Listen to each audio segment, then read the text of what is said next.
Okay, so I've been watching Loki on Disney Plus because I heard something about an alligator Loki and a character named Sylvie, which happens to be my kid's name, so I thought it would be worth checking out. Full confession, I am not a Marvel junkie. I kind of live and breathe Star Wars and X-Men, in case you haven't already heard about this on the show. But I never really got that deep into the Marvel Cinematic Universe or the MCU. However, I know a good show when I see it, and Loki is one. So long story short, the MCU's Loki, the adopted brother of Thor and demigod of mischief, is arrested by the literal police of the universe's many timelines and continuities. In Marvel and DC Comics, we've long understood there to be these, different lines of reality, different lines of canon, and they're more or less called the multiverse. I think DC came up with it first with The Flash in 1962, so please, in the audience, correct me if I am wrong. I will apologize profusely next week. But the plot basically goes that the bureaucratic police of the multiverse timelines are called the Time Variance Authority, or the TVA for short. When some individual person does something in their timeline that they're, quote, not supposed to do, whether large, small, petty, or huge, the TVA seizes them, makes them disappear, and then resets the timeline the way that it's, again, quote, supposed to be. So Loki is arrested and then tasked with hunting himself down, another version of himself in the timeline, who's causing havoc. And this person, this other Loki, goes by Sylvie. They form a bond, and then they take on the mission of destroying the TVA. And I saw a simple yet elegant tweet the other day from podcaster and creator Brian Nichols of the We Are Libertarians Podcast Network, which said the following: Loki on Disney Plus has an overtly libertarian narrative thus far, and so I decided to watch it and verify this claim. Now, spoiler warning, if you haven't seen episodes 1 through 5, we are dishing spoilers. Brian Nichols, nice to have you on right now. Thank you so much, Stephen. Thanks for having me on the program. Looking forward to it. Yeah, you bet. Now, your claim checks out. I plowed through, it does. I plowed through 5 episodes this weekend, and I will tell you first what stuck out to me, which was, and I put in air quotes a lot of times, like the things that are supposed to happen. The open rebellion against the arbitrary dictates of the Time Variance Authority, against the idea that some organization with no consent or democratic mandate gets to decide what the greater good is and stomp all over the existence of individuals in whatever timeline they exist. So that right there seemed to me to be evidence number 1. What did you see? I mean, number 1, the overarching theme of central planning. We see this reoccurring theme throughout the entirety, and you hinted towards it. The TVA is essentially what we see right now in America, a massive bureaucratic organization that doesn't like to be questioned, and it has people in positions of power. We see this with Ravonna. She's a judge, and her role is to really not question, but really just to execute. And you actually see this as well with Owen Wilson's character, Mobius, where when Loki starts to push him on why the TVA, why do you believe what you believe, he kind of just shrugs his shoulders and says, well, because what we were supposed to believe. This is what we've been told. So you see this reoccurring theme throughout the entire narrative of the idea of trusting this central authority for the sake of trusting it, because it is the overarching, really, it's the ultimate decision makers in this case. Yeah, and these kind of servants of the TVA and the bureaucracy, they are completely indifferent to whatever they have to do in pursuit of keeping the timeline balanced. There's a lot of means justify the ends kind of threads to the entire mission of organizing the timelines, because, I mean, let's be honest, the way that they see it, their responsibility is preventing unnecessary apocalyptic events when timelines could merge. If one person literally drops a hat in a timeline and they're not supposed to, according to the TVA, it could create a collision between different universes. And there's like a moral responsibility as far as they see it, but they don't know why. They are just told that they are doing this thing for a good reason. I think that's the big part of it. Yeah, and you hinted at it, too. There's a line that Mobius says in episode 5, well, when the ends justify the means, I guess that means there's pretty much nothing that you won't do. And we see this reoccurring theme, not just in the narrative throughout Loki, but now we're starting to see a lot of folks in your greater political discourse starting to bring this kind of mindset into how does the state interact with us as citizens? And we're seeing time and again, more and more people are starting to raise the alarm. Why? Why are we doing things the way we're doing them? And really, do the ends justify the means? And now that we're starting to see more people actually asking that question, I think we have a great chance to offer a different solution. Do you think that most people recognize that as an overtly libertarian idea? Because, again, like the bad rap for libertarians is that the only thing they care about is ending bans on child labor. Thank you, New Hampshire Libertarian Party, for your bad comms. But yeah, I mean, like, libertarians don't have the best rap for like focusing on really tangible, big picture things. And I think most people would just say, well, let's just like, that's the pursuit of good government. But libertarians have always recognized bureaucracy as incompatible with good governance.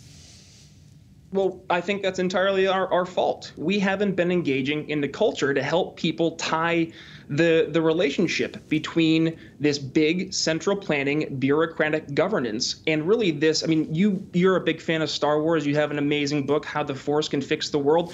And by the way, I've already gone ahead and got my pre-order in. That's right. I got you. Yeah, you did. But we see this time and again. Who's the bad guy? Who's the bad guy in these stories? It's not just the empire. It's not just the TVA. It's government. And it's truly a centrally planned, organized, top-down governance. So I think it's really on us as the greater liberty world to make sure that we're communicating that. And that's honestly why I went out of the way to share that tweet, because I think we need to be able to start to tie that connection to people, saying this isn't just a story about some kind of anti-hero in a Marvel universe, but rather this is a story, really truly a story as old as time, a timeless tale in which we see time and again folks having to stand up against an oppressive regime. In this case, it's the central planning outside of time and space, the TVA. Yeah, I mean, you mentioned it, not me, but like with Star Wars, a lot of people often get really hung up on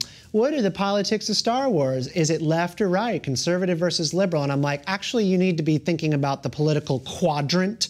And there is left, right, and then there is authoritarian and libertarian. And it's not talking about the capital L Libertarian Party, but whether or not you believe people are capable of organizing their lives based on their choice, whether it's good for them or not, or do you need to make them be a certain way, which is the authoritarian element. And the TVA in Loki, it is the embodiment of the authoritarian aesthetic, which is one like really bland, plain, grand architecture, focus on kind of like demigod deities in the timekeepers, the people who created the, quote, sacred timeline. But then again, the arbitrary nature of what is right, like it's the idea of the sacred timeline that I think is actually really oddly offensive, where who gets to decide which timelines are the way things are supposed to be? And we have experienced, like you said, so much of that, I think just in the past year, watching the government do emergency response to a pandemic of like, deciding what is the way that the world is supposed to be.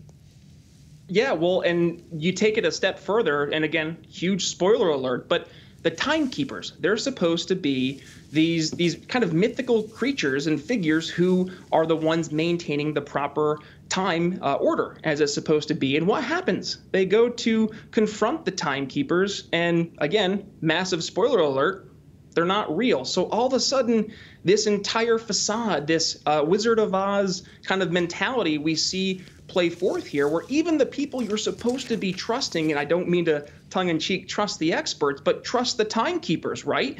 And then you find that the timekeepers themselves aren't even real. Ravonna, who is like one of the kind of leaders of the bureaucracy at the TVA, like she's one of the true believers. And she doesn't even back away from realizing that she was like lied to, she was indoctrinated, that she actually had a life before she served the TVA, and she herself is one of the many variants captured within different timelines and then forced to serve the Time Variance Authority.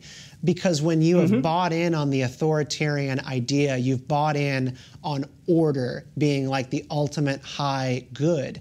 And so even when you realize it's a lie, like even Wizard of Oz, when you realize that it's just like, you know, this tiny man behind the curtain and it's not this all-powerful being. You have people who go, oh, we've been lied to, we've been tricked. But the true believers, they still believe in it regardless of whether or not they were lied to. Like, those are the people you got to be wary of. Yeah, and as we're recording today, what's happening down in Cuba, right? We're seeing right now people standing up against an oppressive regime. And at this point, it's been for generations. And we see some folks in American media saying that these people are standing up not for freedom, but for COVID vaccines. No, this is why this narrative is so important to address. And this is why, again, I go back to the reason libertarians need to enter into the conversations that people are already having, meet people where they're at. That's why we're talking about Loki, because right now it's one of the top shows on television. Oh, not even on television, on streaming service. But we can enter now into the conversation and help set the narrative and, yeah, say that this is an overtly libertarian theme. And I really wanted to quickly go back to a point I wanted to make here, Stephen, and that is that there is also a reoccurring theme, not of being libertine, but truly helping focus on one's personal growth, individual responsibility. Loki does not become the good guy in this series until he becomes better himself. He has to work on himself, become a better Loki, understand why he did things the way he did. I'm a sales guy by trade, right? Part of what I say is we're just nothing more than professional problem solvers. And you can't try to solve the problems in the world without first solving the problems that you yourself maybe have to face. And in this case, what did Loki have to face?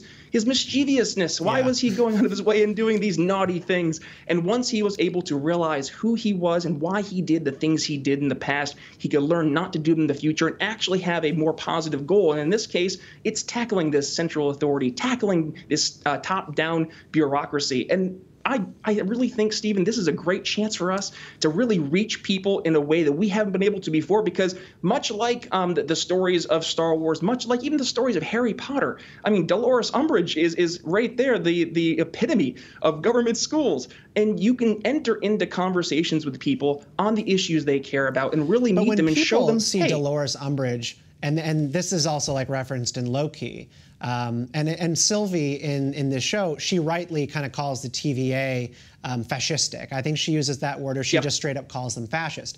And I think that this is where the misunderstanding of like the authoritarian problem keeps rearing its head. Harry Potter fandom loves to look at like Dolores Umbridge and kind of paint her as like the Nazi of the Harry Potter universe. And again, like that kind of loses sight of what authoritarianism is and the different faces that it can wear. Sylvie is absolutely right that the TVA is fascistic. It just doesn't really matter what kind of sub-brand you put on it as long as you understand power and how you wield it against the powerless. That to me is the dynamic that matters way more than like which brand of authoritarian are you tacking onto things. And it's not who's in control. It's the control aspect in the first place. We see this when we discussed it earlier. Even when the timekeepers were shown to not be real, she continues, we're going to continue the mentality that they are real. And you really do have to buy into the mentality of this top-down control being the best way forward, to truly buy into, as Mobius said, the means to an end mentality. Yeah, and I think if we can help change that. I don't mean to interrupt you. No, go ahead. The means justify the ends thing is all about whether or not individuals matter. And this show, the whole fact that like people in different timelines are kind of referred to as variants. So like I have in dimensions 3, 4, and 5 other versions of myself. They could look different ways. One could be female, one could be black, whatever. Like there's different ways that you can be variated between the different multiverse timelines. And those people are going to interact with each other in a way that like the TVA says, well, this person did something wrong, we're going to take them out, they no longer matter.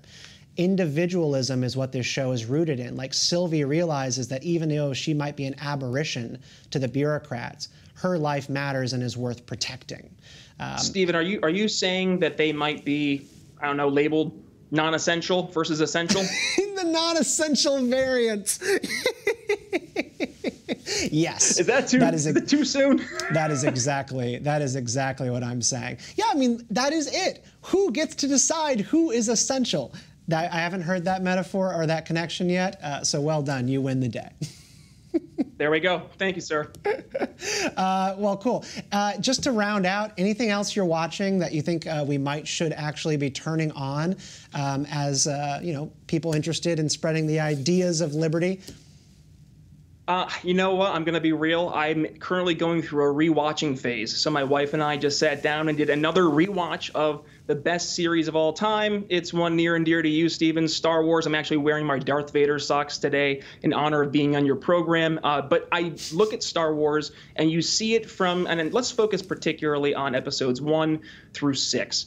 It is truly the best story out there to articulate the threat of a truly undemocratic, but also uncompromising central authority who, when they have the power, the absolute power, the monopoly on violence, the damage that they can do. The Death Star wiped out an entire planet by one just push of a button from the top-down authority because they determined that that was a means to an end. So watching through that again, it's a tale as old as time. It's so fantastic to see it so articulately laid out. And that's something that you and I have had many conversations about, of course, over on my program and your program, Beltway Banthas. Yeah, and I think we got an episode coming up here soon on the Brian Nichols Show talking about a little bit of Star Wars. So do subscribe if you're watching. After you've subscribed to Rightly here on YouTube, just mash that red button, like, leave a comment. Go check out the Brian Nichols Show podcast. And you're on YouTube, right?